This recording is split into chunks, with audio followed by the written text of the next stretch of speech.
யதாஹ்ய தர்மேண தமோ தியோ நிருபா ஜீவந்தி தத்ரைஷ ஹி சத்வதः கில தத்தே பகம் சத்யமிருதம் தயாம் யசோ பவாய ரூபாணி ததத் யுகே யுகே. எப்பொழுதெல்லாம் அரசர்களும் நிர்வாகிகளும் மிருகங்களைப் போல மிக தாழ்ந்த குணங்களில் வாழ்கிறார்களோ அப்பொழுது உன்னத உறவிலுள்ள பகவான் அவரது பரமசக்தியை வெளிப்படுத்துகிறார். மேலும் பக்தியுள்ளவர்களுக்கு விசேஷ கருணை காட்டும் அவர் அற்புத செயல்களை நிகழ்த்துவதுடன் வேறுபட்ட காலங்களுக்கும் யுகங்களுக்கும் தேவையான அநேக திவ்ய ரூபங்களையும் தோற்றுவிக்கிறார். ஒரு நாட்டினுடைய பிரதிநிதி அல்லது ஒரு நாட்டினுடைய மன்னர் அவர் கிருஷ்ணருடைய பிரதிநிதியாக செயல்படணும். ஒரு நாட்டினுடைய நிர்வாகிகள் கிருஷ்ணருடைய பிரதிநிதிகளாக செயல்படணும். எப்போ அந்த நிர்வாகிகள் கிருஷ்ணருடைய பிரதிநிதிகளாக செயல்படுறதுலேருந்து விலகிறாங்களோ அப்போ அவர்கள் முறையான ராஜாக்களாக இருக்கிறதில்ல. ராஜாக்கள் மக்கள் எல்லாரையும் முறையான குணத்தில் படிப்படியாக மக்களை ஒரு நிலையிலிருந்து அடுத்த நிலைக்கு கொண்டு வர்றதுக்கு ஆனவர்கள். ஆனால் எப்போ அந்த ராஜாக்கள் அவங்களே தாழ்ந்த குணங்களில் வாழ்கிறாங்களோ, அதாவது எப்போ அந்த ராஜாக்கள் அவர்களே வாழ்க்கையோட குறிக்கோளை இழந்து எதற்காக வாழ்கிறோம் ஏன் வாழ்கிறோம் அப்படிங்கிறது தெரியாமல் இருக்கிறாங்களோ அப்போ அந்த சூழ்நிலையில் பகவான் அவதரிக்கிறார். கிருஷ்ண கீதையில் உறுதிப்படுத்துகிறார் இதே விஷயத்தை. யதா யதாஹி தர்மஸ்ய கிளானிர்பவதி பாரத அபியுத்தானம் அதர்மஸ்ய ததாத்மானம் சிருஜாமியகம். அவர் எப்போ தர்மம் சீர்குலைஞ்சு அதர்மம் தலை தூக்குகின்றதோ அந்த நேரத்தில் மறுபடி தர்மத்தை நிலைநாட்டுறதுக்காக அவர் வருகிறார். அப்படி வரும்போது அவர் தன்னுடைய பக்தர்களுக்கு விசேஷமான கருணையை காட்டுகிறார். இங்கே பார்க்குறோம், ஸ்ரீல பிரபுபாதர் எழுதுகிறார், முட்டாள் நிர்வாகிகள் சுயநல நோக்கங்களுக்காக மிருகங்களைப் போல வாழ்கின்றனர். எப்போ ஒரு இடத்துல நிர்வாகிகள் மிருகங்களைப் போல வாழ்கிறாங்களோ அந்த இடத்துல நிச்சயமாக குழப்பமும் துன்மார்க்கமும் நிறைந்ததாக மாறிவிடுகிறது.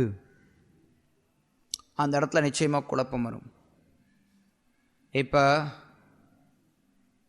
சமீபத்தில், அதாவது இன்னும் கொஞ்சம் வாரங்களில் இந்தியா முழுக்க மக்கள் தங்களுடைய பிரதிநிதிகளை தேர்ந்தெடுக்க இருக்கிறாங்க. அந்த பிரதிநிதிகள் நாட்டினுடைய மன்னர்களாக அல்லது மந்திரிகளாக நிர்வாகிகளாக மாற இருக்கிறாங்க. உண்மையில் ஒரு நாட்டினுடைய மன்னர் அப்படிங்கிறவங்க மக்களால் தேர்ந்தெடுக்கப்படக்கூடியவர் கிடையாது. யாருக்கு நிர்வாக திறமை இருக்கிறதோ அந்த நிர்வாக திறமை இருக்கக்கூடியவர்கள் நிர்வாகிகளாக வரணும். மக்களால் தேர்ந்தெடுக்கப்படுறவங்க எல்லாருக்குமே நிர்வாக திறமை இருக்கிறது இல்லை. நம்ம நேரில் பார்க்குறோம். ஒரு ராஜா, ஒரு மன்னன், ஒரு நிர்வாகி அப்படிங்கிறவங்களுக்கு இருக்க வேண்டிய தகுதிகள்னு பல தகுதிகள் இருக்குது. அந்த தகுதிகளில் பெரும்பாலும் எந்த தகுதிகளும் இல்லாதவர்கள் தான் இன்றைக்கி நிர்வாக பொறுப்பிற்கு வருகிறார்கள். பொதுவாக ஒரு நிர்வாகி அப்படின்னா கிருஷ்ணர் கீதையில் சொல்கிறார், சத்திரியனுடைய சுபாவம் என்ன, ஒரு முக்கியமான சுபாவம் சத்திரியனுக்கு அவசியமானது என்ன அப்படின்னா மக்களை பாதுகாக்கணும். மக்களை அபாயங்களிலிருந்து பாதுகாக்க வேண்டியது ஒரு சத்திரியனுடைய கடமை. மக்களுக்கு ஏதாவது இன்னல்கள் வருது, பக்கத்தில் இருந்து ஏதாவது பிரச்சனைகள் வருது அப்படின்னா அந்த பிரச்சனைகள்லேருந்து பாதுகாக்க வேண்டியது மன்னனுடைய கடமை. ஆனால் இன்றைக்கு இருக்கக்கூடிய மன்னர்களே பிரச்சனைகளுக்கு காரணமானவர்களாக இருக்கிறாங்க. இன்றைக்கி இருக்கக்கூடிய நிர்வாகிகள் பார்த்தோம் அப்படின்னா நிறைய பேர் அவங்கக்கிட்டேருந்தான் பிரச்சனைகளே வருது, அவங்கக்கிட்டேருந்தான் லஞ்சம் வருது, அவங்கக்கிட்டேருந்தான் ஊழல் வருது. எல்லா நிர்வாகம் அப்படிங்கிறதுக்கு எந்த விதத்திலையுமே தகுதிகள் இல்லாதவர்கள் நிர்வாக பொறுப்பிற்கு வருகிறார்கள். ஏன்னா மக்களால் ஓட்டு போட்டு தேர்ந்தெடுக்கப்படுறாங்க. மக்கள் யாருக்கும் நிர்வாகிகளாக இருக்கக்கூடியவர்கள், மன்னராக இருக்கக்கூடியவர்களுக்கு என்ன தகுதி இருக்க வேண்டும் அப்படிங்கிறது தெரியாது. இந்த நிர்வாகிகளாக இருக்கக்கூடியவர்கள் அதை சொல்லித்தரணும், அது அவங்களுடைய கடமைகளில் ஒன்று. ஆனால் அவங்க அதை சொல்லித்தர மாட்டாங்க. ஏன்னா சொல்லி தந்தாங்க அப்படின்னா அவங்களுக்கு ஓட்டு விழாது. அதனால் அவங்க எப்படி இருக்கணும், எப்படி இருக்கக்கூடாது, ஒரு நிர்வாகி அப்படிங்கிறத சொல்லித்தர்றது கிடையாது. மக்களுக்கு சாஸ்திரபூர்வமாக பார்த்தோம் அப்படின்னா, எப்போ ஒரு நிர்வாகி, ஒரு மன்னனானவன் தன்னுடைய பிரஜைகளை பிறப்பு இறப்பிலிருந்து விடுவிக்க முடியாதோ அப்போ அவன் மன்னனாக கூடாதுன்னு சொல்லுது ஸ்ரீமத் பாகவதம். அப்படின்னா என்ன? ஒரு மன்னனானவன் மக்களை பௌதிக பந்தத்திலிருந்து விடுவிக்கக்கூடிய திறன் படைத்தவனாக இருக்கணும். இன்றைக்கி மக்கள் என்ன நினைக்கிறாங்கன்னா, என்னுடைய நிர்வாகி ஆனவர் எனக்கு நிறைய பௌதிக சுகங்களை கொடுக்கக்கூடியவராக இருக்கணும். யார் எனக்கு அதிகமான பௌதிக சுகங்களை கொடுப்பாங்களோ அவங்களுக்கு நான் ஓட்டு போடுவேன். யார் எனக்கு டிவி கொடுக்குறாங்களோ, யார் எனக்கு மிக்சி கொடுக்குறாங்களோ, யார் எனக்கு கிரைண்டர் கொடுக்குறாங்களோ, யார் எனக்கு ஃபேன் கொடுக்குறாங்களோ, இல்லை யார் எனக்கு எத்தகைய பௌதிக வசதிகளை அதிகமாக செஞ்சு தருவாங்களோ அவங்களுக்கு நான் ஓட்டு போடுவேன் அப்படிங்கிற மனநிலைக்கு மக்கள் வராங்க. இல்லை எல்லாத்துக்கும் மேலே பார்த்தோம் அப்படின்னா, உடனடியாக எனக்கு 500 ரூபா கிடைக்குதா, 1000 ரூபா கிடைக்குதா, அந்த இடத்துக்கு நம்ம ஓட்டு போடுவோம் அப்படிங்கிற நிலைக்கு வரான். ஸோ இது எல்லாமே சமுதாயத்தில் சில பிரபுபா எழுதுகிற மாதிரி குழப்பத்திற்கு காரணமாகுது. அந்த நிர்வாகிகள் எல்லாம் மிருகங்களைப் போல வாழ்கிறாங்க. நிர்வாகிகளுக்கு மனிதர்களாக எப்படி வாழ்கிறதுங்கிறது தெரியல. மிருகங்களைப் போல வாழக்கூடிய அந்த நிர்வாகிகளால் சமுதாயத்தில் எத்தனையோ குழப்பங்கள் வருது. சமுதாயத்தில் ஒன்றின் பின் ஒன்றாக பல குழப்பங்கள் வருது. இன்றைக்கி மக்கள் நினைக்கிறாங்க இந்த ஆட்சியாளர் வந்துட்டால் எல்லா பிரச்சனைகளுக்கும் தீர்வு வந்துடும் அப்படின்னு. ஆனால் மக்கள் ஒரு விஷயம் மறக்கிறது என்ன அப்படின்னா, எந்த ஆட்சியாளர் வந்தாலும் ஒரு சமுதாயத்தில் கிருஷ்ண பக்தி, கிருஷ்ண உணர்வுங்கிறது இல்லை அப்படின்னா அந்த சமுதாயத்தில் என்றைக்கும் நிம்மதிங்கிறது இருக்க முடியாது. அந்த சமுதாயத்தில் அமைதி அப்படிங்கிறது இருக்க முடியாது. அதை மக்கள் புரிந்து கொள்ள வேண்டியது ரொம்ப ரொம்ப அவசியம். பகவான் தன்னுடைய தெய்வீக லீலைகளை அரங்கேற்றி தன்னுடைய பக்தர்களை காப்பதற்காக வருகிறார். அவர் இந்த உலகத்தில் தோன்றும்போது அமானுஷ்யமான காரியங்களை செய்கிறார்னு சொல்லப்படுது. சாதாரண மனிதர்களால் செய்ய முடியாத செயல்களை அவர் செய்கிறார். சாதாரண மனிதர்கள் யோசித்து கூட பார்க்க முடியாத செயல்களை அவர் செய்கிறார். ஹிரண்யகசிப்பு, ராவணன், கம்சன் இவங்கெல்லாம் மிகப்பெரிய அசுரர்கள். அவங்களுடைய அசுர சக்தி ஒப்பிடவே முடியாது. ஹிரண்யகசிப்புவை கண்டால் தேவர்கள் எல்லாம் நடுங்குவாங்க. ஹிரண்யகசிப்பு தன்னுடைய கோபத்தை அப்படி கோபக்கணலோட பார்த்தான் அப்படின்னாலே தேவேந்திரனெல்லாம் நடுங்கும். அந்த அளவிற்கு ஹிரண்யகசிப்பு சக்தி வாய்ந்த அசுரன். அந்த அளவிற்கு ஹிரண்யகசிப்பு சக்தி வாய்ந்த ஒரு அசுரன். ஆனால் கிருஷ்ணர் நரசிம்மரா அவதாரம் பண்ணார். நரசிம்மரா அவதாரம் பண்ணி ஒரு விளையாட்டு போல ஹிரண்யகசிப்பை கொன்றார். அதே மாதிரி ராமரும் ராவணனை கொன்றார். கிருஷ்ணர் எத்தனையோ பேரை கொன்றார். கிருஷ்ணர் எத்தனையோ பேரை கொல்றார். எப்பெல்லாம் மக்கள் மத்தியில் அதர்மம் தலை தூக்குகின்றதோ அப்பெல்லாம் பகவான் அவதரிக்கிறார். இது நிறைய இடத்துல நம்ம பொதுவாக பார்க்க வைக்கக்கூடிய ஒரு கருத்து தான். இங்கும் நம்ம அந்த கருத்தை பார்க்கிறோம். நவீன காலத்தில் இங்கே இந்த பொருளுரையில் ஷில பிரபுபாதர் கொடுக்கக்கூடிய எல்லா விஷயங்களும் நவீன காலத்துக்கு பொருந்தக்கூடியதாக இருக்குது. ஷில பிரபுபாதர் இந்த பொருளுரையில் எழுதுகிறார், ஆட்சியாளர்கள் மக்களை வஞ்சிக்கிறார்கள். விஞ்ஞானம் அப்படிங்கிற பேரில் நாட்டினுடைய செல்வத்தை சுரண்டுறாங்க. ஒவ்வொருத்தருக்கும் இவ்வளவு தான் செல்வம் அப்படிங்கிறது இருக்குது. எல்லாமே பகவானுடைய செல்வம் அப்படிங்கிற அறிவு ஒருத்தருக்கு இருக்கணும். எல்லாம் பகவானுடைய சொத்து அப்படிங்கிற அறிவு இல்லாதனால ஒவ்வொருத்தரும் சுரண்டின்னு இருக்காங்க. ஈஷாவாஷம் இதம் சர்வம் யத்கிஞ்ச ஜகத்யாம் ஜகத்தேன தக்தேன புஞ்சித்தமா கிருத்த கஸ்த சுதனம். எல்லாமே பகவான் கிருஷ்ணருக்கு சொந்தமானது. அது புரியாததுனால என்ன பண்ணுறாங்கன்னா ஒவ்வொருத்தரும் தங்களுக்குன்னு சொல்லி சுரண்ட ஆரம்பிக்கிறாங்க. அப்படி சுரண்டிக்கிட்டே இருக்கிறாங்க. சுரண்டக்கூடிய மக்கள் கீழ்நிலையில் வசிக்கிறாங்கங்கிற. அப்படி கீழ்நிலையில் வசிக்கக்கூடிய மக்கள் அதிகமாக இருக்கும்போது, அத்தகைய மன்னர்கள் அதிகமாக இருக்கும்போது, ஆட்சியாளர்கள் அந்த மாதிரி இருக்கும் பட்சத்தில் பகவான் அவதரிக்கிறார் அப்படின்னு சொல்லி சொல்லப்படுது. அப்போ இந்த வாக்கியத்தை சில பேர் தங்களுக்கு சாதகமாக பயன்படுத்திப்பாங்க. அவங்க என்ன பண்ணுவாங்கன்னா, பகவான் இந்த மாதிரி சூழ்நிலை அவதரிக்கிறதா சொல்லப்பட்டிருக்க சாஸ்திரத்தில், அதனால நான் இப்போ தோன்றி இருக்கிறேன், நான் தான் பகவான்.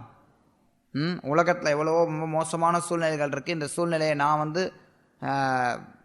தெளிவுபடுத்துகிறேன், என்னால் இந்த சூழ்நிலை சரி செய்யப்பட்டுவிடும் அப்படின்னு சொல்லி நிறைய பேர் தங்களையே கடவுளாக சொல்லிக்கிட்டு வலம் வரவங்க இருக்கிறாங்க. ஆனால் இந்த போலி கடவுள்களால் சூழ்நிலைகள் என்றைக்கும் சரியாக போகிறது கிடையாது. கலோர்தோஷே நிதேராஜன் அஸ்தியே கோன் மகான் குணான் கீர்த்தனா தேவ கிருஷ்ணஸ்ய முக்த சங்க பரம் ரஜேத். கலியுகமானது தோஷங்கள் நிறைந்த யுகம். கலியுகத்தில் தோஷம் இல்லை அப்படின்னா அதுதான் நீங்கள் ஆச்சரியமாக பார்க்கணும். கலோர்தோஷே நிதேராஜன், இது ஒரு கடலை போல இருக்கு, தோஷ கடல். அஸ்தி ஏகோ மகான் குணம், இருந்தாலும் இதற்கு கலியுகத்துக்குன்னு ஒரு மகா குணம் இருக்கு. அது என்ன? கீர்த்தனாத் ஏவ கிருஷ்ணஸ்ய, கிருஷ்ணரை பற்றி கீர்த்தனம் பண்ணுறதுனால முக்த சங்க பரம் ரஜேத், மிக உயர்ந்த முக்தியை ஒருத்தரால் அடைய முடியுது. நிச்சயமாக கலியுகம் தோஷங்கள் நிறைந்தது. கலியுகத்தில் பகவான் அவதரிக்கிறார். இப்போ இருக்கக்கூடிய நிர்வாகிகள், இப்போ இருக்கக்கூடிய சூழ்நிலை மக்கள் வாழ்கிறதுக்கு தகுதியானதாக இல்லை. நிச்சயமாக இன்றைக்கு இருக்கக்கூடிய சமுதாயத்தில் அதர்மம் தலை தோங்கி நிற்கிது. இதில் யாருக்காவது ஏதாவது சந்தேகம் இருக்கா? நிச்சயமாக கிடையாது. இன்றைக்கு சமுதாயத்தில் அதர்மம் தலை தோங்கி இருக்கு அப்படின்னா அப்போ நிச்சயமாக கிருஷ்ணர் அவதரிக்கணும். ஆனால் கலியுகத்தினுடைய தன்மை என்ன அப்படின்னா, கலியுகம் முழுக்க முழுக்க எப்போவுமே அதர்மம் தலை தோக்கி தான் நிற்கும்.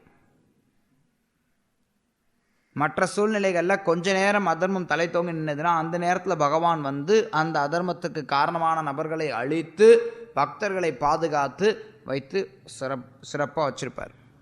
ஆனால் கலியுகத்தில் பார்த்தோம் அப்படின்னா எப்போவுமே அதர்மம் தலை தோங்கி தான் நிற்கிது. அப்போ என்ன பண்ணுறது? அதனால தான் பகவான் கலியுகத்தில் நாமாவதாரமாக வர. கிருஷ்ணர் கலியுகத்திலையும் தோன்ற. இப்போ இருக்கக்கூடிய சூழ்நிலை ரொம்ப மோசமானதாக இருக்குது. இந்த சூழ்நிலையில் பகவான் தோன்ற. நிச்சயமாக பகவான் நம்ம கூட இருக்கிறார். பகவான் கலியுகத்தில் தோன்ற. மற்ற யுகங்களில் வெறுமனே அவர் ஏதாவது ஒரு குறிப்பிட்ட காலத்தில் தோன்றி மறைகிறார். ஆனால் கலியுகத்தில் முற்றிலும் அவர் நம்ம கூடவே இருக்கிறார். கலிகாலே நாமரூபே கிருஷ்ணாவதார். கலியுகத்தில் பகவான் நாம ரூபத்தில் அவதரிக்கிறார். அதனால தான் சாஸ்திரங்கள் வலியுறுத்தி சொல்லுது, ஆச்சாரியர்கள் வலியுறுத்தி சொல்கிறாங்க, நம்ம பகவானுடைய நாமத்தில் தஞ்சமடையணும். எப்போ நம்ம பகவான் கிருஷ்ணருடைய திருநாமத்தில் தஞ்சமடைகிறோமோ அப்போ நம்மளுடைய அசுர குணங்கள் எல்லாம் ஒன்றன் பின் ஒன்றாக நம்மை விட்டு போய்கொண்டே இருக்கும். ஒருவேளை நம்ம கிருஷ்ண பக்தியில் ஈடுபட்டு நம்மளுடைய அசுர குணங்கள் நம்ம விட்டு போகலை அப்படின்னா அப்போ நம்மளுடைய கிருஷ்ண பக்தியில் நம்ம ஈடுபட்டு இருக்கிறோமா, ஒழுங்காக நம்மளுடைய கிருஷ்ண பக்தியை செய்கிறோமா அப்படிங்கிறது தான் அங்கே பிரச்சனை. பொதுவாக கிருஷ்ண பக்தியில் ஈடுபடுறாங்க ஒருத்தவங்க அப்படின்னா, நடைமுறையில் நான் பார்த்துருக்கிறேன் பல நேரங்களில் பல நபர்கள் மத்தியில் எல்லா விதமான துர்பழக்கங்களும் இருந்தவர்கள் பகவான் கிருஷ்ணரிடம் வந்ததுனால, பகவானுடைய திருநாமத்தை சொன்னதுனால அவங்க அதிலிருந்தெல்லாம் விரைவாக விடுபடுறாங்க. ஆனால் எந்த அளவிற்கு ஒருத்தவங்க பலமான கிருஷ்ண பக்தியில் ஈடுபடுறாங்களோ, அதாவது தீவிரமான கிருஷ்ண பக்தியில் ஈடுபடுறாங்களோ அந்த அளவிற்கு அவர்கள் இதனால் நன்மையை பெற முடியும். அதே சமயத்தில் எல்லா நேரங்கள்லையும் குறிப்பாக கலியுகத்தினுடைய தாக்கத்தினால சில தரப்பட்ட அனர்த்தங்கள் பக்தர்கள் கிட்ட இருக்கும். சில நேரத்தில் அந்த அனர்த்தங்கள் வெளிப்படும், சில நேரத்தில் அந்த அனர்த்தங்கள் வெளிப்படாது. நேற்று நான் ஒரு பக்தர்கிட்ட பேசிட்டு இருந்தேன். அந்த பக்தர் சொன்னார், எனக்கு இந்த மாதிரி எல்லாம் அனர்த்தங்கள் இருக்குது, இந்த அனர்த்தங்கள் எல்லாம் வெளிவந்துருமோன்னு எனக்கு பயமாக இருக்குது. நான் அப்போ அவர்கிட்ட சொல்லிட்டு இருந்தேன், அனர்த்தங்கள் எல்லார்ட்டையும் இருக்குது, யார்கிட்ட அனர்த்தங்கள் இல்லை. ஆனால் யார் ஒருத்தவங்க ஒழுங்காக பகவானுடைய நாமத்தை சொல்லி நம்மளுடைய சாதன பக்தியை ஸ்திரமாக வச்சுக்கிறோமோ அப்போ இந்த அனர்த்தங்கள் வெளியில் வராமல் பாதுகாக்கப்படும். அந்த அனர்த்தங்கள் அப்படியே படிப்படியாக குறையும். பகவான் கிட்ட சரணடையும் போது, பகவானுடைய திருநாமத்திட்ட நம்ம சரணடையும் போது இந்த அனர்த்தங்கள்லேருந்து நம்ம விடுபட முடியும். நம்மளுடைய வாழ்க்கையில் பலதரப்பட்ட நன்மைகளை நம்ம எதிர்பார்க்கின்றோம். நம்மளுடைய வாழ்க்கையில் நம்ம பலதரப்பட்ட நன்மைகளை எதிர்பார்க்கின்றோம். எப்படிப்பட்ட நன்மைகளை நம்ம எதிர்பார்த்து நம்மளுடைய பக்தி தொண்டை நம்ம செய்தால் கூட அந்த பக்தி தொண்டு தீவிரமாக இருந்தது அப்படின்னா அதிலிருந்தெல்லாம் நம்ம விடுதலை பெற முடியும். பொதுவாக நம்மளுடைய இதயத்தில் நமக்குள்ளார இருக்கக்கூடிய அனர்த்தங்கள் நமக்கு தெரியாது. வெளியில் கூட நம்ம சுற்றி இருக்கக்கூடிய மக்களுடைய அனர்த்தங்கள் நமக்கு நல்லா தெரியும். நம்ம பண்ணுற தப்பு நமக்கு தெரியாது, அடுத்தவங்க பண்ணுற தப்பு நமக்கு எல்லாமே தெரியும். அதுதான் கட்டுண்ட ஜீவன்களுடைய இயற்கை. அதே சமயத்தில் பக்தி தொண்டில் முயற்சி பண்ணக்கூடிய நம்மளுடைய அனர்த்தங்களை உள்ளே போய் பார்க்கணும். நமக்குள்ளார இருக்கக்கூடிய அசுர குணங்களை விளக்கும்படி நம்ம கிருஷ்ணர்கிட்ட பிரார்த்தனை செய்யணும். நமக்குள்ளார எவ்வளவோ அசுர குணங்கள் இருக்குது. யார் பக்தியில் முன்னேறலையோ, பக்தியினுடைய ஆரம்ப நிலையில் இருக்கும்போது ஒருத்தவங்க நினைப்பாங்க, என்னை போல பரமஹம்சன் யாருமே கிடையாது, என்னை போல பக்தன் யாருமே கிடையாது. ஆனால் அவங்களுடைய செயல்களில் அவங்களுடைய அனர்த்தங்கள் வெளிப்படும். பல நேரங்களில் நாம் பார்க்குறோம், ஏதாவது ஒரு சூழ்நிலையில் எப்படி நம்ம செயல்படுறோம் அப்படிங்கிறத வைத்து நம்மக்கிட்ட எத்தகைய அனர்த்தங்கள் இருக்குது அப்படிங்கிறத நம்மளே உணரலாம். சில நேரத்தில் அடுத்தவங்க பார்க்கலாம், ஆனால் நிறைய நேரங்களில் நம்மளே உணரணும். பக்தி தொண்டு அப்படிங்கிறது பகவானுடைய நாமத்தை சொல்லி பகவானை நமக்குள்ளார கொண்டு வரும். பகவானுடைய நாமத்தை சொல்கிறதன் மூலமாக கிருஷ்ணர் நம்மளுடைய இதயத்தில் வீற்று இருக்கிறதுக்கு ஒரு ஏற்பாடு செய்கிறோம். அப்படி கிருஷ்ணர் நம்மளுடைய இதயத்தில் வீற்று இருக்க செய்திட்டோம் அப்படின்னா அப்போ படிப்படியாக நம்மளுடைய அனர்த்தங்கள் எல்லாம் போகும். ரெண்டு விதத்தில் நம்ம இதை பார்க்க வேண்டியது அவசியமாகுது. ஒன்று என்ன அப்படின்னா, நம்ம பக்தி தொண்டில் ஸ்ரத்தையோடு ஈடுபடணும் அப்படிங்கிறது. இன்னொன்று என்ன அப்படின்னா, பக்தி தொண்டில் நம்ம ஸ்ரத்தையோடு ஈடுபட்டால் கூட நம்மளுடைய அனர்த்தங்கள் எல்லாம் கழுவி போகிறதுக்கு காலமாகும். ஒரு பக்கம் பக்தி தொண்டில் நம்ம ஸ்ரத்தையோடு ஈடுபட்டோம் அப்படின்னா அப்போ பலவிதமான பிரச்சனைகள் ஒருத்தருடைய மனதிலிருந்து தானாக விலகி போகிறத நம்மளே உணர முடியும். எத்தனையோ இன்னல்கள் இருக்கலாம், அதெல்லாம் பெருசாக தெரியாது. ஆனால் நம்மளுடைய சாதன பக்தி ஒழுங்காக இல்லை அப்படின்னா அப்போ அந்த இன்னல்கள் எல்லாம் நமக்கு பெருசாக தெரியும். ஏன்னா அந்த இடத்துல கிருஷ்ணர் மேலே இருக்கக்கூடிய நம்பிக்கை சிதைவுற்று காணப்படும். ஒருத்தவங்க ஒழுங்காக ஜபம் பண்ணுறாங்க அப்படின்னா சைத்தன்ய மகாபிரபு சொல்கிறார், அவர்களை நான் பக்தனாக ஏற்றுக்கொள்கிறேங்கிறார். ஒரு பக்தன் அப்படின்னா யாருன்னு கேட்டார் மகாபிரபு கிட்ட வந்து சத்யராஜ் கான். அப்போ மகாபிரபு சொன்னார், யார் ஒருத்தவங்க ஹரே கிருஷ்ண மகாமந்திரத்தை ஒரு தடவை சொல்கிறாங்களோ அவங்க பக்தர்கள்னார். அதுக்கப்புறம் அவர் வந்து கேட்டார் ஒரு வருஷம் கழிச்சு இதே கேள்வியை. அப்போ மகாபிரபு சொன்னார், யாரெல்லாம் தொடர்ந்து ஹரிநாமத்தை சொல்கிறாங்களோ அவங்க பக்தர்கள்னார். அதுக்கப்புறம் இன்னொரு ஒரு வருஷம் கழித்து வந்து கேட்டார். அப்போ மகாபிரபு சொன்னார், யார் தங்களுடைய வாழ்க்கையினுடைய இருப்பினாலேயே அவங்க வாழ்கிறதுனாலேயே மற்றவர்களையும் ஹரிநாமத்தை சொல்ல வைக்கிறாங்களோ அவங்க சிறந்த பக்தர்கள்னார், அவங்க பக்தர்கள்னு சொன்னார். ஸோ இது பக்தியினுடைய 3 நிலைகள் இருக்குது, கனிஷ்டா, மத்தியமா, உத்தமா. பொதுவாக யாரெல்லாம் வந்து பக்தியை தொடர்ந்து பயிற்சி செய்கிறாங்களோ அவங்க வந்து மத்தியம அதிகாரியினுடைய ஸ்தானத்தில் இருக்க வேண்டியவர்கள். மத்தியம ஸ்தானத்தில் நம்ம இருக்கும்போது நம்மக்கிட்ட பல குற்றங்கள் இருக்கலாம், அடுத்தவங்கக்கிட்டையும் பல குற்றங்கள் இருக்கலாம். ஆனால் ஒருத்தவங்க பக்தியை நோக்கி முன்னேறுறாங்களா அப்படிங்கிறத நம்ம கவனிக்கணும். பக்தி தொண்டனுடைய வழிமுறையில் அவங்க செயல்படுறாங்க அப்படின்னா காலப்போக்கில் அவர்களுடைய அனர்த்தங்கள் வெளியே போயிடும் அப்படிங்கிற நம்பிக்கை நமக்கு இருக்கணும். என்னத்த பக்தங்கிறான், இவங்க இப்படி நடந்துக்கிறானே, என்னத்துக்கு நீ பக்தி பயிற்சி பண்ணுற, இந்த மாதிரிலாம் பேசுகிறியே, எதுக்கு நீ பக்தியை பயிற்சி பண்ணுற, எதுக்கு நீ ஜபம் பண்ணுற, ஜபம் பண்ணுறதே வேஸ்ட்டு அப்படின்னு நம்ம நினச்சோம் அல்லது நம்ம அடுத்தவங்களை பற்றி சொன்னோம் அப்படின்னா அப்போ நமக்கு சாஸ்திர ஞானம் இல்லை அப்படின்னு அர்த்தமாகுது. நம்ம தெளிவாக புரிஞ்சுக்கணும்,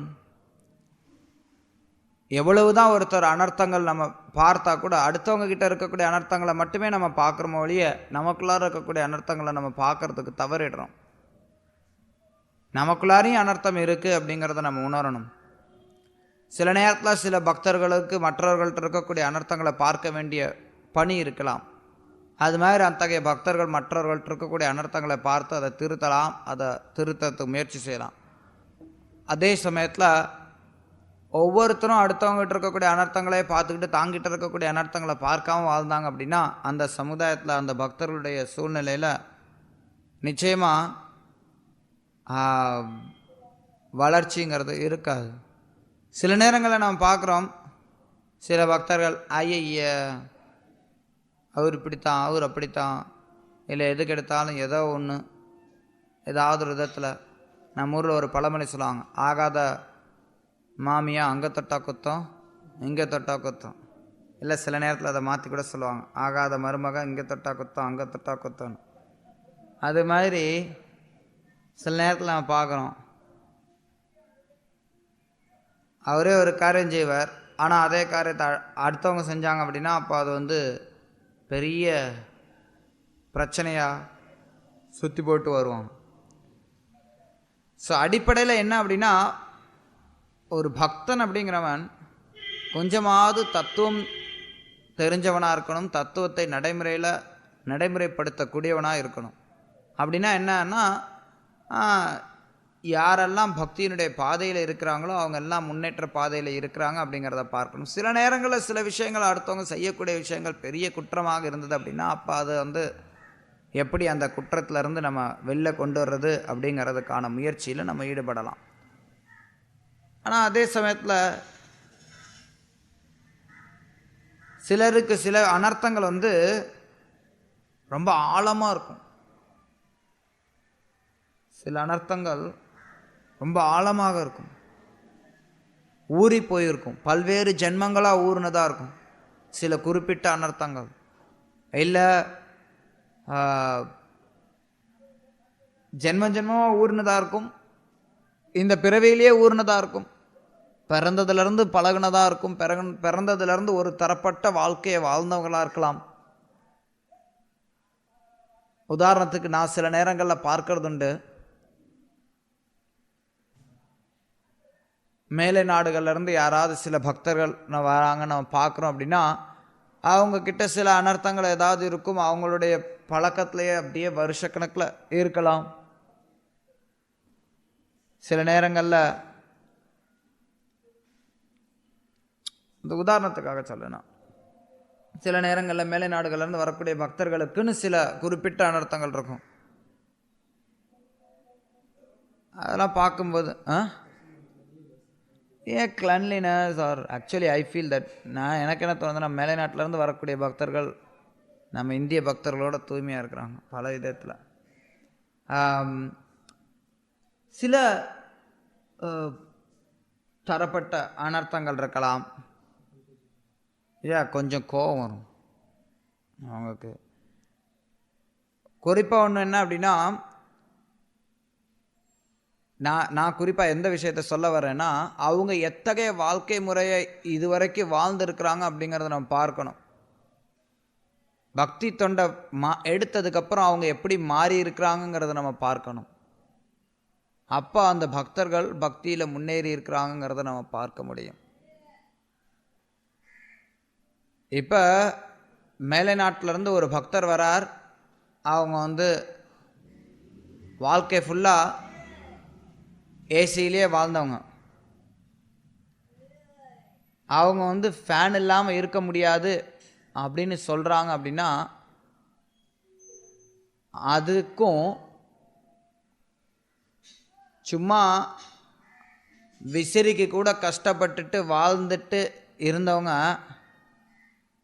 என்னால் ஃபேன் இல்லாமல் இருக்க முடியாதுன்னு சொல்கிறாங்க. அப்படின்னா அதுக்கும் வித்தியாசம் இருக்குது. ஃபேன் நான் ஒரு உதாரணத்தை சொல்கிறேன், இல்லை ஏசியே எடுத்துக்கோங்க. சில நேரங்களில் மேற்கத்திய நாடுகள்லேருந்து வரக்கூடிய ஒரு சமீபத்தில் ஒரு பக்தர் வந்தார். கொஞ்ச நாளைக்கு முன்னாடி நான் ஒரு பக்தரோட பேசிட்டு இருந்தேன். அப்போ அந்த பக்தர் பேசிட்டு இருக்கும்போது சொன்னார், அவரால்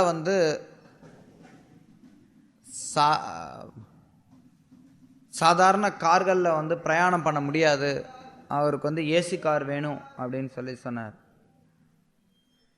பொதுவாக இந்தியர்கள் நம்ம நினைப்போம், அண்ணாதிரா இது சாது ஏசி காரு கேட்குறாரு அப்படின்னு நம்ம நினைக்கலாம்.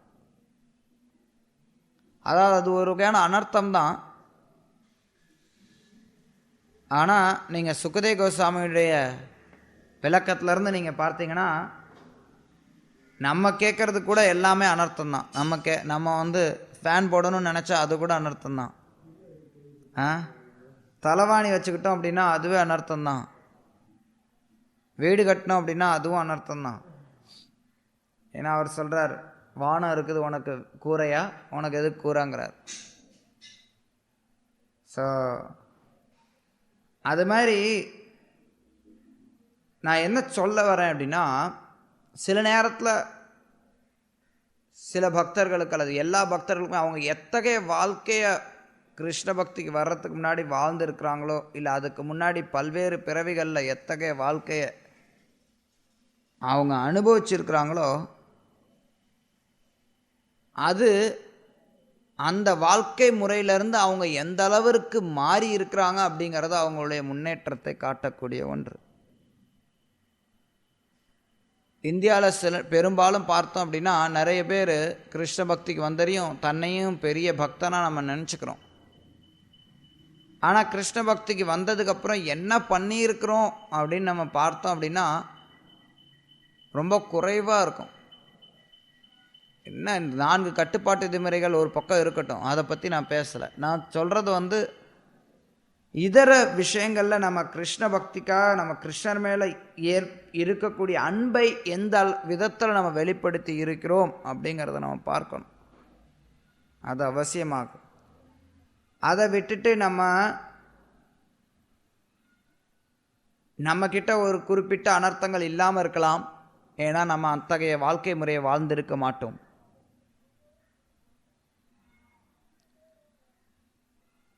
ஒரு தூய்மையான வாழ்க்கை முறையை வாழ்ந்தவங்களுக்கு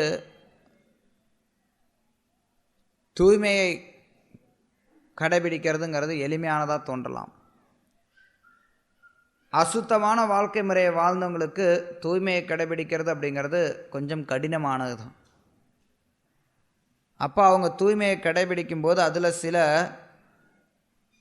சிரமங்கள் இருக்கலாம், சில அனர்த்தங்கள் இருக்கலாம், சில பிரச்சனைகள் இருக்கலாம். உதாரணத்துக்கு நான் இதை சொல்கிறேன். அப்போ ஒரு பக்தரானவங்க நம்ம அதெல்லாம் அதிகமாக பொருட்படுத்தக்கூடாது. அஃப்கோர்ஸ் எது சரி எது தவறு அப்படிங்கிறத சொல்லித்தரணும். ஆனால் அதே சமயத்தில் நான் சொல்லுவது என்ன, ஒருத்தருடைய அனர்த்தங்களை பெருசுப்படுத்தி இவங்க பக்தரே கிடையாது, இதெல்லாம் என்ன பக்தியா, இவங்க எதுவுமே தெரியாது, இது கூட தெரியல, இவன் எப்படி பக்தனாக இருக்க முடியும்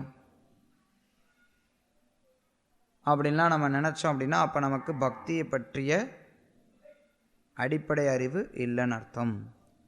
பக்தி அப்படிங்கிறது ஒவ்வொருத்தரை படிப்படியாக நற்குணத்திற்கு கொண்டு வரும்.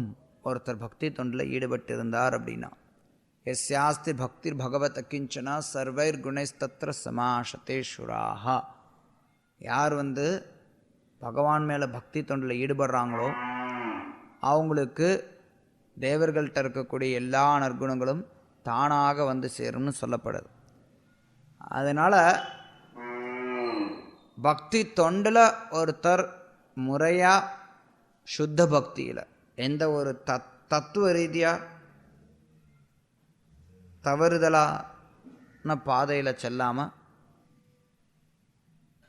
சாதனா பக்தியை ஸ்ரத்தையோடு ஒருத்தர் கடைபிடிக்கிறாங்க அப்படின்னா அப்போ அவங்கக்கிட்ட இருக்கக்கூடிய அனர்த்தங்கள் எல்லாம் நிச்சயமாக போயிடும் அப்படின்னு நம்ம நம்பலாம். அந்த சாதன பக்தியை ஒழுங்காக பண்ணுறாங்களா அப்படிங்கிறத நம்ம பார்க்க வேண்டியது அவசியம். ஹரே கிருஷ்ணன். சில விஷயங்கள்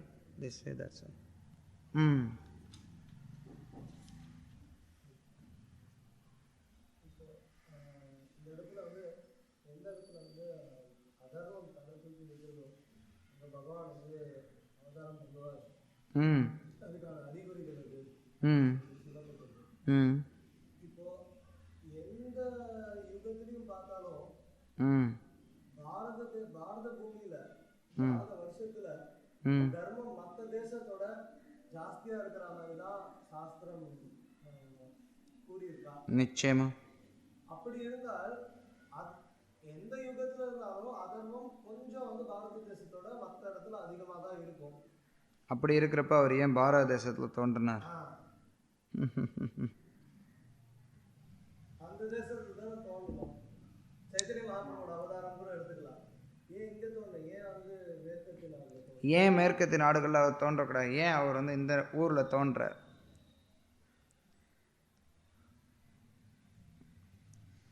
அதாவது நீங்கள் சொல்கிறது மேலோட்டம் பார்க்குறதுக்கு நல்ல ஒரு வாதம் மாதிரி தோன்றலாம். ஆனால் நம்ம பகவானுடைய அவதார சூழ்நிலைகளை நீங்கள் எடுத்துக்கிட்டீங்க அப்படின்னா, அவர் எந்த இடத்துல தோன்றினாரோ அந்த இடத்துல அதர்மம் அதிகமாக இருந்தது, அல்லது அதர்மம் எந்த இடத்துல அதிகமாக இருந்ததோ அந்த அதர்மத்தை அவர் அழித்தார். அது எப்படி வேணாலும் இருக்கலாம். அவர் தோன்றினது ஒரு இடமா இருக்கலாம், அவர் அதர்மத்தை அழித்தது வேறொரு இடமாகவும் இருக்கலாம். உதாரணம் ராமச்சந்திர பகவான். ராவணன் இருந்தது லங்கையில் அவர் ஏன் தோன்றல? அவர் என்ன செய்கிற வேலையோ அந்த வேலையை செய்கிறதுக்கு தான் அவர் வர்றார். அதே இடத்துல தான் அவர் தோன்றணும் அப்படின்னு அவசியம் கிடையாது. அவர் செய்கிற செயலை அவர் செய்வார். இது எப்படி இருக்குன்னா,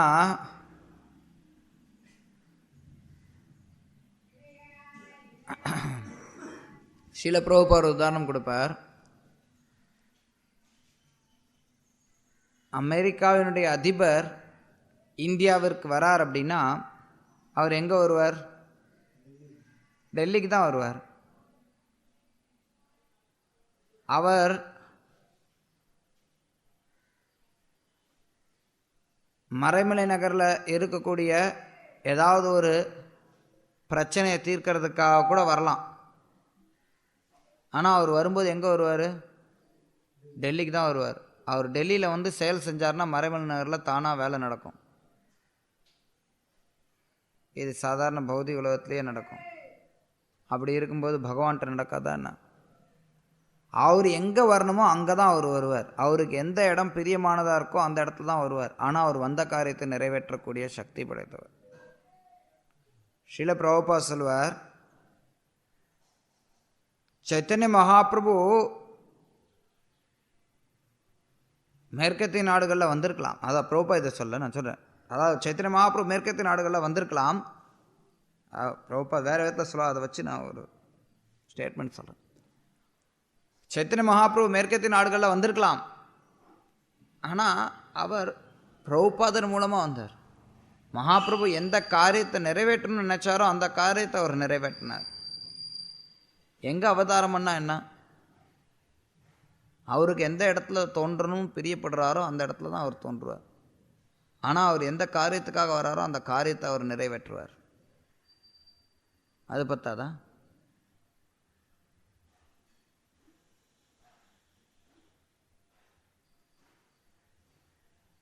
பகவானுடைய அவதாரங்கள் எல்லாமே நிறைய அவதாரங்கள் நீங்கள் பார்க்கலாம். தோன்றினது ஒரு இடம், காரியம் செஞ்சது வேற ஒரு இடம். அதாவது ஹிரண்யாக்ஷன் பூமியை கர்ப்போதக கடலில் முக்கி வச்சிட்டான். ரைட்? இது எங்கே இருக்குது? கீழ் லோகத்தில் இருக்குது. அவர் இங்கே வந்து தோன்றி இருக்கலாமே, ஏன் அவர் வந்து சத்தியலோகத்தில் தோன்றணும்? இது என்னப்பா இதெல்லாம் கேள்வி? மேலோட்டம் பார்க்குறதுக்கு புத்திசாலித்தனமான கேள்வி மாதிரி தெரியும். ஆனால் பகவானுடைய அவதாரங்களை பார்த்தோம்னா ஒத்துராத கேள்வியாக தான் தெரியும். ஏன் வராகர் வந்து சத்தியலோகத்தில் தோன்றணும்? பிரம்மாவனுடைய மூக்கிலேருந்து வராரு. ரைட்? ஏன் சத்தியலோகத்தில் தோன்றணும்? ஏன் பூலோகத்தில் தோன்ற வேண்டியதானே? அமெரிக்காவில் பிரச்சனைனா அமெரிக்காவில் தான் தோன்றணும்னு இருக்குதானே? அப்படி கிடையாது கடவுள்.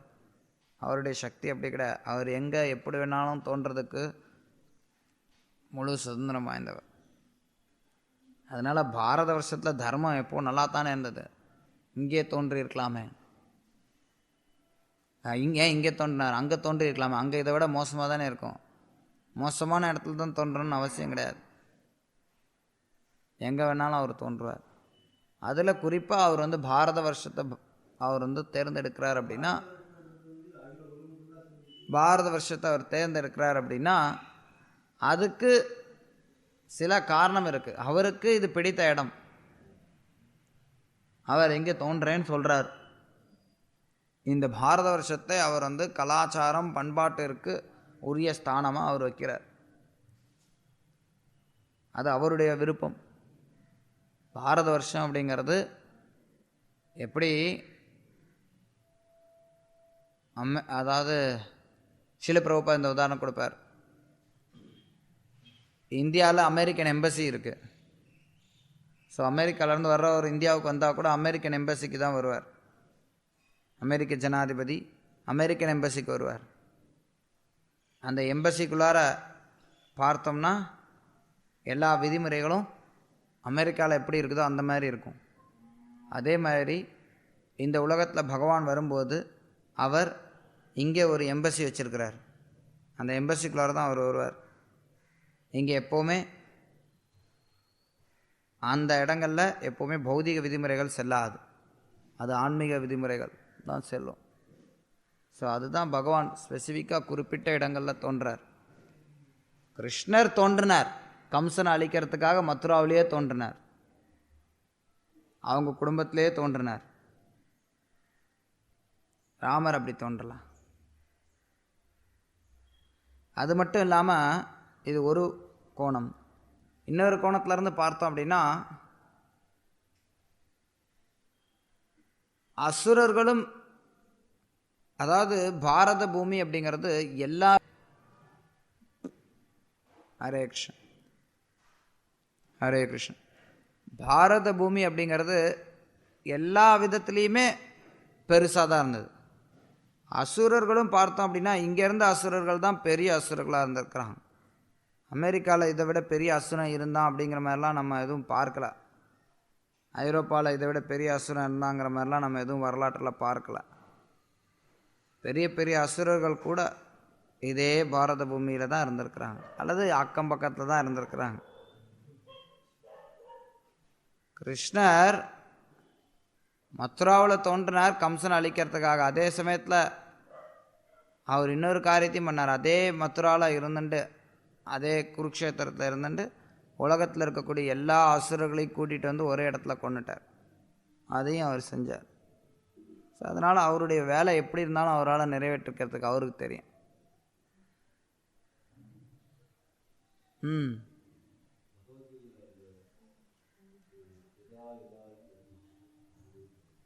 ஆமாம்.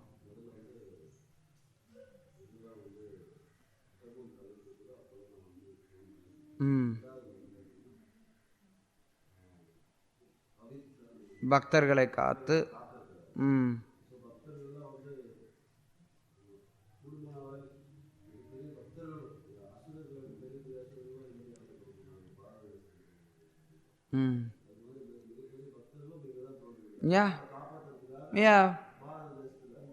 பக்தர்களும் இங்கே இருக்கிறனால அவங்க பக்தர்களுடைய பணியும்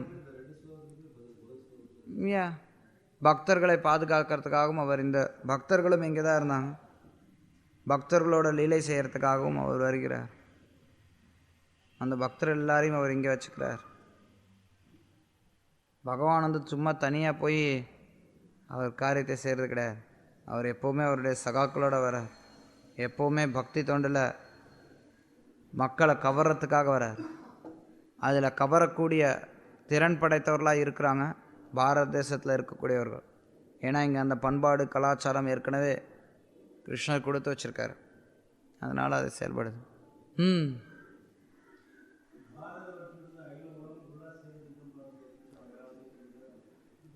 பாரத வருஷம் அப்படிங்கிறது எதை குறிப்பிடுது?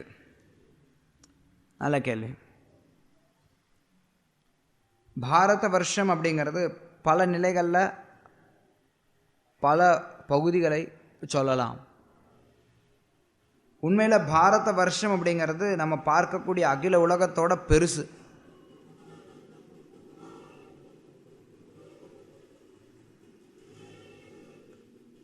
அதனால் சில இடங்களில் கருத்துக்கள் எந்த இடங்களில் பாரத வருஷம் அப்படிங்கிறது எதை குறிப்பிடுது அப்படிங்கிறத நம்ம பார்த்து தான் முடிவு பண்ண முடியும்.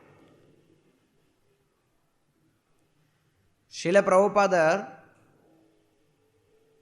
பெரும்பாலும் பாரத பூமித்தே மனுஷ ஜென்ம ஹொயில ஜென்ம சார்த்தக கரிகர பரோபகார் அப்படிங்கிற சைத்தன்ய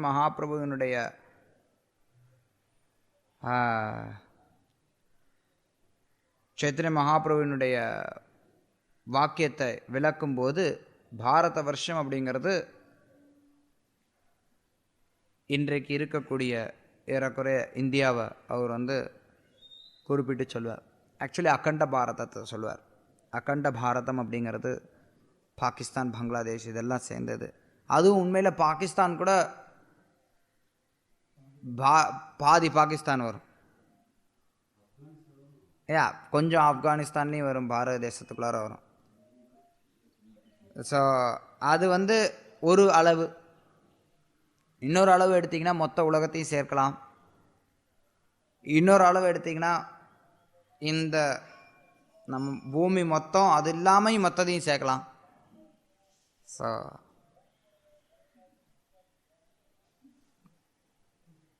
ஒன்று என்ன சொல்லலாம் அப்படின்னா, நீங்கள் எப்படி எடுத்துக்கிட்டாலும் பாரத வருஷம் அதில் முக்கியமான பகுதியாக இன்றைக்கு இருக்கக்கூடிய பாரதம், அதாவது இந்தியாவில் இந்த பகுதி வந்து பாரத வருஷத்துலே மிக முக்கியமான பகுதி. அதனால் இந்த பகுதியை நீங்கள் வந்து பாரத வருஷம்னு சொல்லலாம்.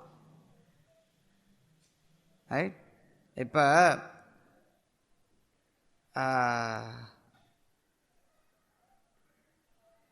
கூடுவாஞ்சேரியிலேருந்து மறைமலை நகர் தானே? கூடுவாஞ்சேரி மறைமலை நகர் தானே? மறைமலை நகரை சேர்ந்தது தான். ஆமாம்.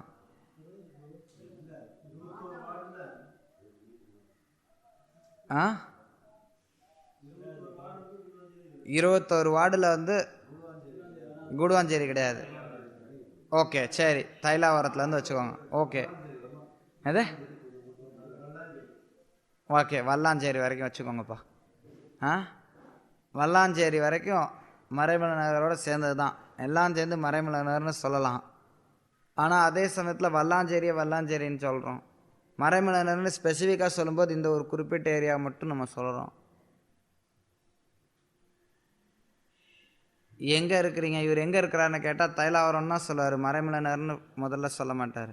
ஆனால் மறைமலை நகர்னு சொன்னாலும் தப்பு கிடையாது.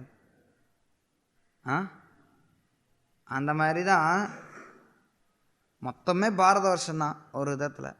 இருந்தாலும் குறிப்பாக இமயமலையிலேருந்து, அதாவது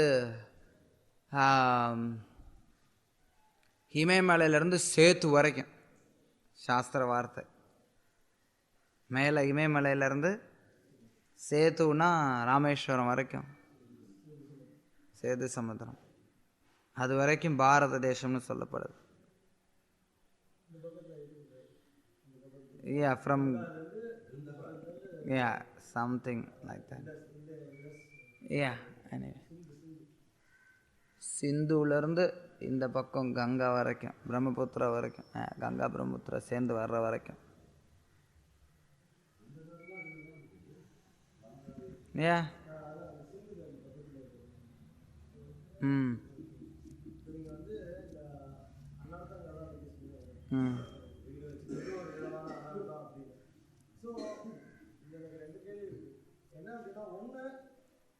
தூய்மை அடைஞ்சவங்க எல்லாருமே ஸ்டீரியோடைப்டா இருப்பாங்களா? அதாவது எல்லாமே, அதாவது எப்படி சொல்றது, எல்லாம் உண்மையிலேயே தூய்மை அடைஞ்சிருக்கான் அப்படின்னா அவன் எதுவுமே விரும்ப மாட்டான், அப்படியேதான் இருப்பான். எல்லாருமே அந்த மாதிரி தான் இருப்பாங்க தூய்மை அடைஞ்சவங்க. அப்படியா? ரெண்டாவது தூய்மை அடைஞ்சவங்க எல்லாருமே பற்றற்று தான் இருப்பார்களா?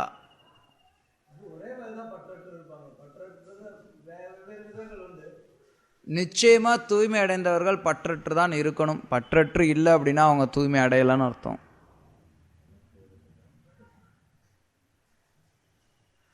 சில நேரங்களில் அவங்க உலக வஸ்துக்களை துறக்காமல் இருக்கலாம், ஆனால் அவங்க பற்றற்று இருக்கணும். அதுதான் தேவை. உலக வஸ்துக்களை துறக்கிறது துறக்காமல் இருக்கிறதுங்கிறது ரெண்டாம் பட்சம்.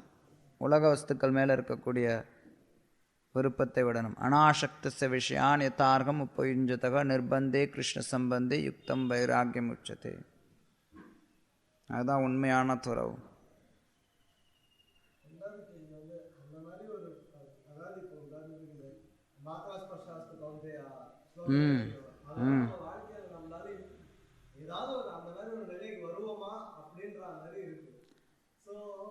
வருவோமான்னு நினைச்சோம்னா வரவே மாட்டோம். கிருஷ்ணா சொல்றார், சுக துக்க சமகிருத்வா லாபோ லாபோ ஜெயோ ஜெயோ. கிருஷ்ணர் அறிவுறுத்துறாரப்பா.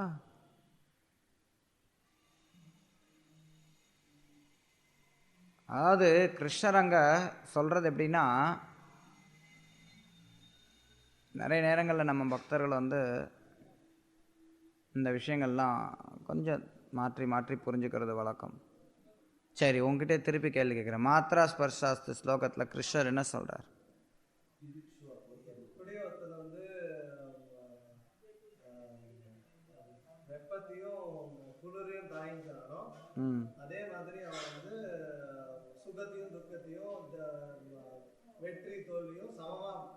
வெற்றி தோல்வியை பற்றி அவர் அங்கே பேசவே இல்லை. அது வேற ஸ்லோகம் நான் சொன்னேன்.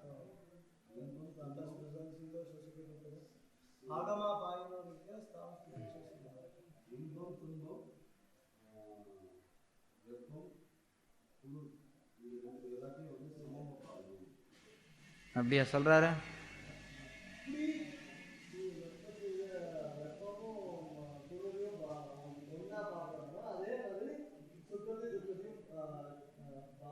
கிருஷ்ணர் கிருஷ்ணர் சீத உஷ்ண அப்படிங்கிறத ஒரு உதாரணமாக கொடுக்குறார். வெப்பத்தையும் குளிரையும் ஒருத்தன் கோடை காலம் வந்தால் நம்ம ஐயோ கோடை வந்துருச்சுன்னு சொல்லிட்டு நம்மளுடைய செயல்கள்லேருந்து ஒதுங்கிறது கிடையாது. குளிர்காலம் வந்ததுன்னா ஐயோ குளிர்காலம் வந்துருச்சு நம்மளுடைய செயல்கள்லேருந்து ஒதுங்கிறது கிடையாது. நம்மளுடைய செயல்கள் பாட்டு போயிட்டே இருக்குது. அஃப்கோர்ஸ் நவீன காலத்தில் அதை கூட மக்கள் பொறுத்துக்கிறது இல்லை. அதனால நம்ம அதையை பற்றியே பேச வேண்டியதாகுது. ஆனால் கிருஷ்ணர் பேசுகிறது என்ன அப்படின்னா, கோடையும் குளிரையும் பொறுத்துக்கோன்னு அவர் சொல்லலை.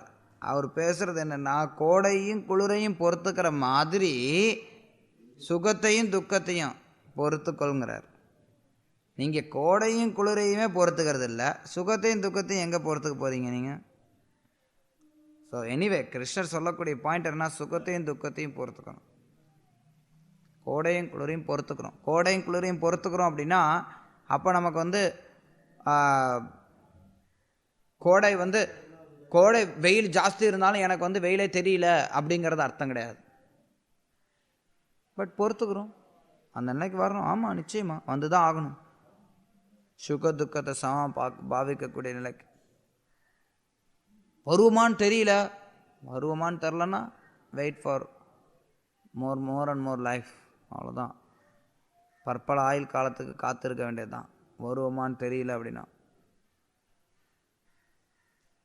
வரணும், முயற்சி எடுக்கணும். சுகம் வரும்போது சௌக்கியமாக நினைக்கிறது, துக்கம் வரும்போது துவண்டு போகிறது அப்படின்னா ஏன் அனர்த்தம் இருக்குது நம்மக்கிட்ட, எல்லார்ட்டையும் இருக்குது. அது ஒரு அனர்த்தம்.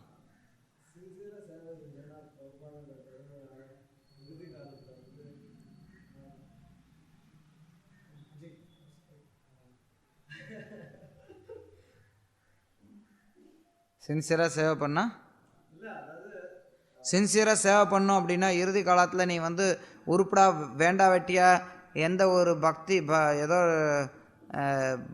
ஒன்றும் தெரியாத இருந்தால் கூட உன்னை பிரபுபாத் ஆன்மீகத்துக்கு கூப்பிட்டு போயிடுவார்.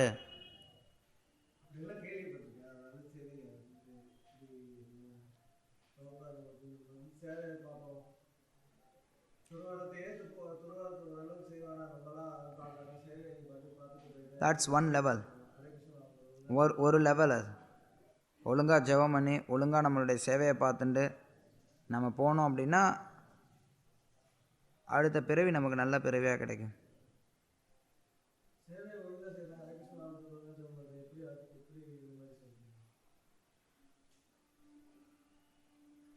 இன்னும் நீ சுக துக்கத்தை சமமாக பாவிக்கக்கூடிய சூழ்நிலையில் இல்லை. கிருஷ்ண சொல்கிறார் கீதையில், வீதராக பயக்ரோதா மன்மயா மாமுபாசித்ய கணவோ ஞான தபசா பூதா மத்பாவமாகதா. யார் என்கிட்ட வர முடியும்? பற்றுதல் பயம் கோபத்திலேருந்து விடுபட்டவர்கள். பற்றுதல்லேருந்து விடுபடலை அப்படின்னா நீ எப்படி கிருஷ்ணர்கிட்ட போக முடியும்? நிர்மாண மோகா ஜிதசங்க தோஷா அத்தியாத்ம விருத்தியா வினிவிருத்த காம துந்தை விமுக்த சுகதுக்க சங்கை கச்சந்திய மூடா பதம் அவ்யயம் தத். கிருஷ்ணஸ்வர அவ்யயம் தத். அந்த அழிவற்ற லோகத்தை ஒருத்தர் அடையணும் அப்படின்னா எப்படி அடையணும்னு அவர் வழிகாட்டுறார்.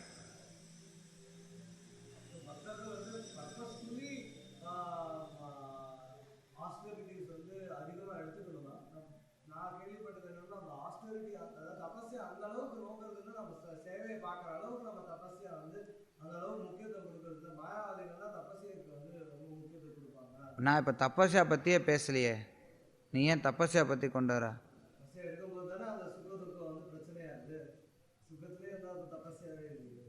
நான் தபஸ்யா பற்றியே பேசவே இல்லை. நான் சொல்கிறது என்ன அப்படின்னா, பௌதிக பற்றுதல்ல இருந்து விடுபடணும். அதுக்கு தபஸ்யா ஒரு மெத்தடாக இருக்கலாம். ஆனால் பக்தர்கள் அந்த மெத்தட் மூலமாக அதிலிருந்து வெளியில் வர்றதுக்கு முயற்சி பண்ணுறது கிடையாது. நம்மளுடைய வழிமுறை என்ன அப்படின்னா, பக்தியின் மூலமாக நம்ம பௌதிக பற்றுதல்லேருந்து வெளியில் வர்றதுக்கு முயற்சி பண்ணிட்டுருக்கோம். ஆனால் பக்தியை பயிற்சி பண்ணால் போதும், பௌதிக பற்றுதல்லேருந்து வெளியில் வர தேவையில்லை அப்படின்னு நினச்சாங்கன்னா அப்போ அவங்க ஒரே லெவல் அப்படியே நின்றுருப்பாங்க, பக்தியில் முன்னேற முடியாது. ஆரம்ப நிலையில் இருக்கவங்களுக்கு சொல்கிறோம், நீ பக்தியை பயிற்சி பண்ணு, அதை பற்றி கவலைப்படாத அதிகமானு சொல்கிறோம். அப்படின்னா என்ன அர்த்தம்னா அதெல்லாம் தானாக வரும் அந்த நிலைகள்லாம் தானாக வரும் அப்படிங்கிற ஒரு எண்ணத்தில் சொல்கிறோம். அதே சமயத்தில் அதுக்கே நம்ம ஒரு பொசிஷனில் அதையும் நம்ம வலியுறுத்தி ஆகணும். உதாரணத்துக்கு புதுசாக ஒருத்தன் வரான், ஹரே கிருஷ்ண கோயிலுக்கு வரான். அவங்கக்கிட்ட நம்ம நீ மாம்சம் சாப்பிட்றியா, உன்னால் கிருஷ்ண பக்தியில் இருக்க முடியாதுன்னு நம்ம சொல்கிறோமா? என்ன சொல்கிறோம்? ஹரே கிருஷ்ண மகாமந்திரத்தை ஜெபம் பண்ணு, நீயா விட்டுருவ அப்படின்னு சொல்கிறோம். அதே மாதிரி தான் ஆச்சாரியர்களும் சொல்கிறாங்க, நீ சுக துக்கத்தெல்லாம் உன்னால் விட முடியலையே நினச்சி நீ ரொம்பலாம் என்ன யோசிக்காத, நீனு ஒழுங்காக ஜெபம் பண்ணி ஒழுங்காக சர்வீஸ் பண்ணி ஒழுங்காக செயல்படு, பக்தியில் ஈடுபடு, உன்னுடைய பற்றுதலில் இருந்தெல்லாம் நீ விடுபடுவேன்னு சொல்கிறாங்க. அப்படி தான் சொல்கிறாங்க. அதுக்காக நம்ம எப்படி மாமிசம் சாப்பிட்றத நீ சாப்பிட்டா பரவாயில்ல அப்படின்னு நம்ம சொல்கிறோமா என்ன? நீ சொல்கிறது அப்படி தானே இருக்குது, பற்றுதல் இருந்தால் பரவாயில்ல அப்படின்னு சொல்கிற மாதிரி இருக்குது. அது கிடையாது. பற்றுதல் இருந்தால் கிருஷ்ணன்ட்ட போக முடியாது. சில பிரபா ஒரு குலோப்ஜாம் சாப்பிட்றதுக்கு உனக்கு ஆசை இருந்தால் நான் கிருஷ்ணன்ட்ட போக முடியாதுங்க.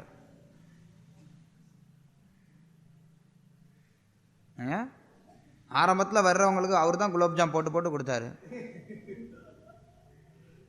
அது ஒரு ஸ்டேஜ். எஸ், பிரசாதமாக இருந்தால் கூட உன்னுடைய நாக்கினுடைய சுவைக்காக நீ அதை சாப்பிடணும்னு நினைக்கிற பட்சத்தில் பிரசாதம் தான்ப்பா. பொங்கல் இருக்குது, கிச்சடி இருக்குது, அதுவும் பிரசாதம் தான். குலோப் ஜாமுன் ஹல்வாவும் பிரசாதம் தான். உனக்கு குலோப் ஜாமுன் ஹல்வாவில் எக்ஸ்ட்ரா இன்ட்ரெஸ்ட் இருக்குது, கிச்சடியில் லோ இன்ட்ரெஸ்ட் இருக்குது அப்படின்னா அப்போ டிஃப்ரென்ஷியேஷன் பார்க்குற நீ, அப்போ அந்த லெவலில் நீ வரலன்னு அர்த்தம். சிம்பிள். இதெல்லாம் நம்மளுடைய அனர்த்தங்கள் எல்லார்ட்டையும் இருக்கு.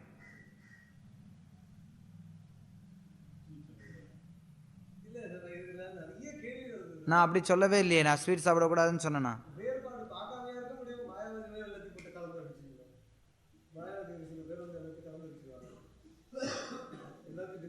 நான் சொல்ற தத்துவமே உனக்கு புரியலையா?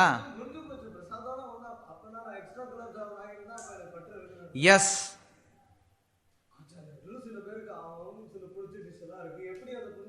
that is different.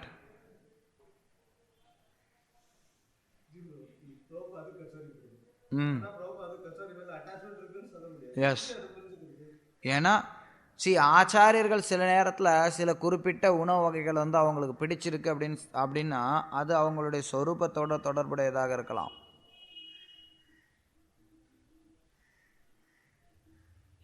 For example Prabhupada சொன்னார், நான் ஸ்பிரிச்சுவலில் போய் கிருஷ்ணர்கிட்ட இருந்து கச்சோரி திருடி சாப்பிட போறேன்னார். ஸோ நீ எப்படி பிரபுபாத் கச்சோரி சாப்பிட்றத நீ பௌதிக விதத்தில் ஒப்பிடுறதுங்கிறது தவறு. ஆச்சாரியர்கள் அவங்கவுங்களுக்கு சில ப்ரிஃபரன்சஸ் இருக்கலாம் அவங்களுடைய உணவு வகைகளில். பட் அதுக்காக அவங்க அதுமே அந்த உணவு வகைகள் மேலே அவங்க பற்றுதல் வச்சுருக்கிறாங்க அப்படிங்கிறது அர்த்தம் கிடையாது. ஏதாவது ஒரு குறிப்பிட்ட உணவு வகை மேலே அவங்களுக்கு பற்றுதல் இருந்தது அப்படின்னா அவங்க கிருஷ்ணர்கிட்ட போக முடியாது யாருமே.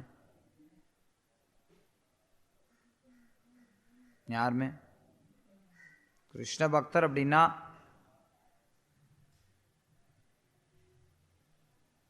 கிருஷ்ணர் என்ன சொல்கிறாரோ அதுதான். புலனின்பத்தை கைவிடாட்டி கிருஷ்ணர்கிட்ட போகிறது முடியாது. எவ்வளோ பெரிய ஆளாக வேணாலும் இருக்கலாம், வெளியில் நீங்கள் எவ்வளோ வேணாலும் சாதிக்கலாம், புலனின்பம் அப்படிங்கிறத நம்ம கைவிடாத பட்சத்தில் கிருஷ்ணரை நோக்கி போக முடியாது. சிம்பிள்.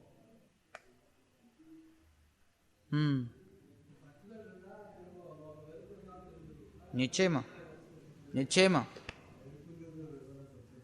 வெறுப்புங்கிறதும் பற்றுதல் தான்.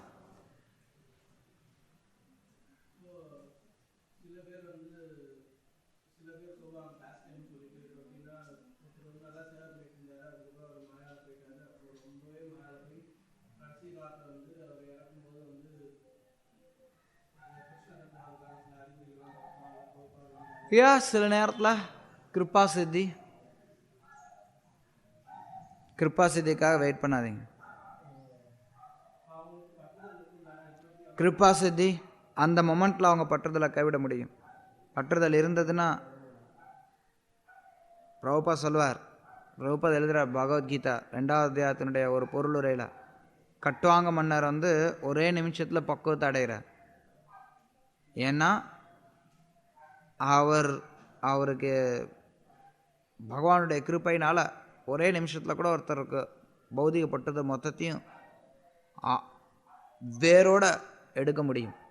பகவானுடைய தனிப்பட்ட கருணையினால் சில பக்தர்களுக்கு சில நேரத்தில் முடியும். அது கிருபா சித்தி. ஸ்ரீல பிரபுபா சொல்வார், கிருபா சித்திக்காக வெயிட் பண்ணாதீங்க. கிருபா சித்தி அப்படிங்கிறது என்னென்னா, அல்டிமேட்டாக கடைசியில் பார்த்தோம் அப்படின்னா எப்படி பார்த்தாலும் கிருபா சித்தி தான் தான் ஆகணும். ஆனால் பொதுவாக அந்த கிருபா சித்தி அப்படிங்கிறது ஒரு பக்தர், அதாவது ஒருத்தர் சாதனாவை பயிற்சி பண்ணி இருக்கக்கூடிய வழிமுறையை கடைபிடித்து வரும்போது இறுதியில் ஒருத்தருக்கு கொஞ்சம் கிருபாசித்தி கிடச்சி அவங்க முக்தி அடைகிறாங்க, கிருஷ்ணர்கிட்ட போகிறாங்க. எதையுமே செய்யாமல் கிருபாசித்தி அப்படிங்கிறது கிடைக்காது.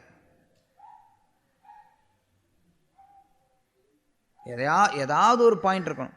சில நேரங்களில் கிருபாசித்தி அப்படிங்கிறது ரொம்ப சின்ன ஒரு காரியத்துக்காக கிருபாசித்தி கிடைக்கலாம், அது பகவானுடைய கிருப்பா. ஆனால் நம்ம என்ன பண்ணணும் அப்படிங்கிற வழிமுறை இருக்குது. பிரபுபாத் சொல்லுவார், ஒரு பல்கலைக்கழகத்தில் சில பேருக்கு டாக்டர் பட்டம் கொடுப்பான், முனைவர் பட்டம் கொடுப்பான், படிக்காமையே கொடுப்பான், பிஹெச்டி படிக்காமையே டாக்டர் பட்டம் கொடுப்பான், ஹானரரி டிகிரின்னு சொல்லுவாங்க. அது மாதிரி பகவான் சில நேரத்தில் ஒழுங்காக சாதனா பண்ணாதவங்களுக்கு கூட கிருபாசித்தி கொடுப்பார், ஹானரரி டிகிரி மாதிரி. எனக்கு ஹானரரி டிகிரி கிடைக்கட்டும் அப்படின்னு சொல்லிட்டு நம்ம கம்முன்னு இருக்க முடியாது. காலேஜுக்கு போய் படித்தோம்னா அப்போ டிகிரி வாங்கணும். ஹானரரி டிகிரி கூட எல்லாருக்கும் கொடுக்கறது கிடையாது, அதுக்கும் ஏதாவது ஸ்பெஷல் கேஸ் இருக்கும், காரணம் இருக்கும்.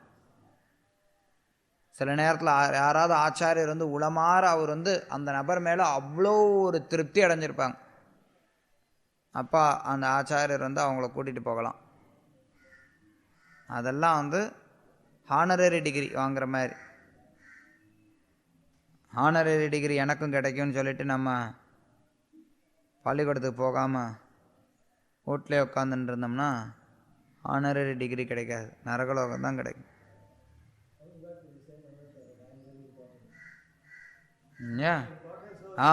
எனக்கு கிருபாசித்தி கிடைக்கணும், நான் ரொம்ப பெரியவன், எனக்கு என்னை கிருஷ்ணர் கூட்டிகிட்டு போகணும். நான் எவ்வளோ பெரிய ஆள் தெரியுமா, என்ன கிருஷ்ணர் கூப்பிட்டு போகணும். நான் எவ்வளோ சேவை செய்கிறேன், சேவை பண்ணுறவன் எவனும் நான் எவ்வளோ சேவை செய்கிறேன்னு நினைக்கிறது கிடையாது.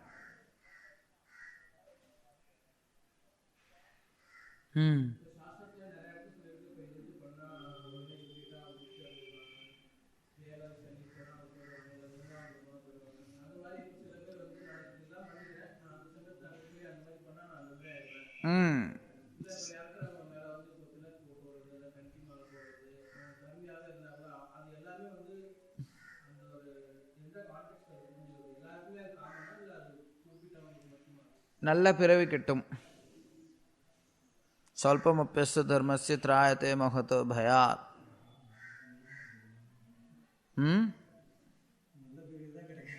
நல்ல பிறவியாவது கிடைக்குதே நீ பண்ண பாவத்துக்கெல்லாம். இன்னொரு பிறவி வேண்டாம் அப்படின்னா நிர்மாண மோகா ஜிதசங்கதோஷ அத்தியாத்ம விருத்தியா வினிவிருத்த காம துவந்தை விமுக்க சுகதுக்க சங்க கச்சந்திய மூடா பதமவ்யம் தத். கிருஷ்ண சொல்றார், ஸ்ரீல பிரபுபாத் தெளிவாக சொல்கிறார், பகவத்கீதை அறிமுகத்திலே சொல்கிறார், எப்படி அந்த லோகத்துக்கு போகணும்னா இப்படி தான் போகணும், இதுதான் வழிமுறை. எதையும் விரும்பக்கூடாது. ஜிதசங்க தோஷ தோஷமான சங்கத்தை வெற்றி கொள்ளணும், எல்லாத்தையும் தாண்டணும், காமத்திலேருந்து விடுபடணும், சுகதுக்கத்தை சமமாக பார்க்கணும். அங்கே வருது, சுகதுக்கத்தை சமமாக பார்த்தினாதான் நீ கச்சந்தி பதம் அவ்யயம், அந்த அழிவற்ற பதத்தை அழிவற்ற லோகத்தை நீ அடைய முடியும்.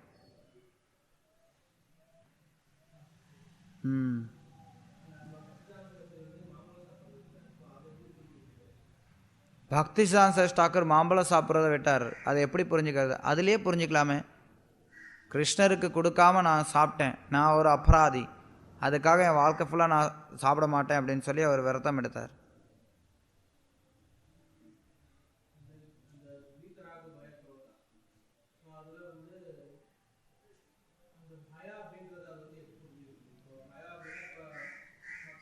பயம் துத்தியா அபினிவேஷிதஸ்ய. பயம் அப்படிங்கிறத எப்படி புரிஞ்சுக்கிறது? பயம் அப்படிங்கிறது ஒருத்தருக்கு ஏன் வருதுன்னா, கிருஷ்ணர் மேலே அவங்களுக்கு நம்பிக்கை இல்லை. கிருஷ்ண ரக்ஷதி இது விஸ்வாஸ், அது இல்லாதனால பயம் வருது. பௌதிக விஷயத்தின் மேலே இருக்கக்கூடிய பயம், எனக்கு என்ன ஆகும் ஏது ஆகும்.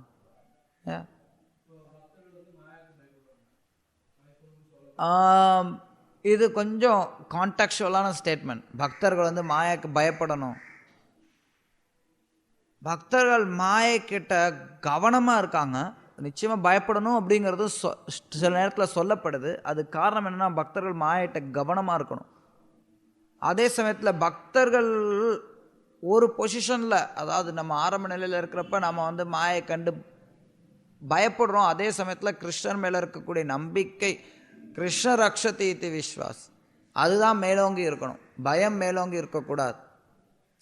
அஃப்கோர்ஸ் அந்த பயம் அப்படிங்கிறது நம்மளுடைய கிருஷ்ண பக்தியை பாதுகாத்துக்கிறதுக்காக இருக்கக்கூடிய ஒரு பயம். அதுக்கும் பௌதிக பயத்துக்கும் வித்தியாசம் இருக்கு.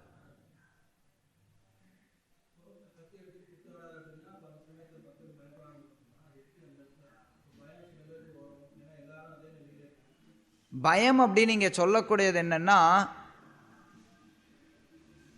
ஸ்ரீல பிரபுபாத் அந்த பொருளுரையிலே விளக்குறார். ராக பய குரோதா. ராக அப்படின்னா பற்றுதல். எப்போ ஒருத்தருக்கு பற்றுதல் இருக்கோ, அந்த பற்றுதலின் காரணத்தினால ஒருத்தருக்கு பயம் இருக்கும். எனக்கு வந்து என்னுடைய வீடு மேலே ஒரு பற்றுதல், அதனால் அந்த வீட்டு மேலே எனக்கு ஒரு பயம் இருந்துகிட்டே இருக்கும். எவனாவது எப்பயாவது என் வீட்டை சூறையாடிட்டு போயிடுவானா, இல்லை என் வீட்டில் வந்து நெருப்பு பிடிச்சிருமா, இல்லை எங்கள் குழந்தைங்க மேலே பற்றுதல், என் குழந்தைக்கு ஏதாவது ஆயிடுமா அப்படிங்கிற ஒரு பயம். பற்றுதல்னால வரக்கூடிய பயம், அதே பற்றுதல்னால வரக்கூடிய கோபம், அதை பற்றி தான் அங்கே பேசப்படுது. ராக பய குரோதா. ஸ்ரீல பிரபுபாத் அதையும் சொல்ற, அதே சமயத்தில் இன்னொன்னும் சொல்ற. ராக பய குரோதத்துக்கு ஸ்ரீல பிரபுபாத் மாயாவாதிகளையும் உதாரணம் கொடுக்குறார். மாயாவாதிகள் கிருஷ்ணகிட்ட போக முடியாதுங்கிறதுக்கு, ஏன்னா அவங்கக்கிட்ட பற்றுதல் இருக்குது, பயம் இருக்குது, கோபம் இருக்குன்னு சொல்கிறார். பொருளை படிச்சுப்பார்.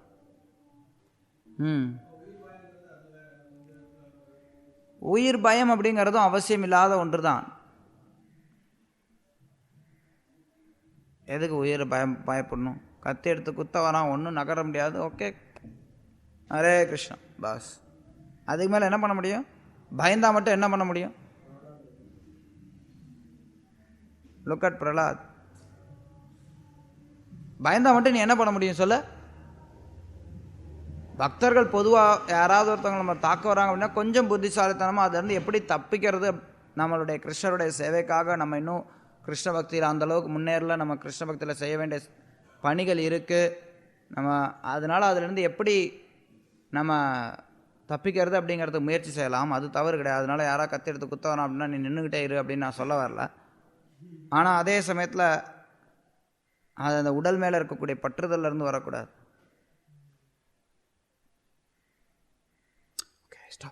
हरे कृष्ण. श्रीमद् भागवतम की जय. श्रील प्रभुपाद की जय.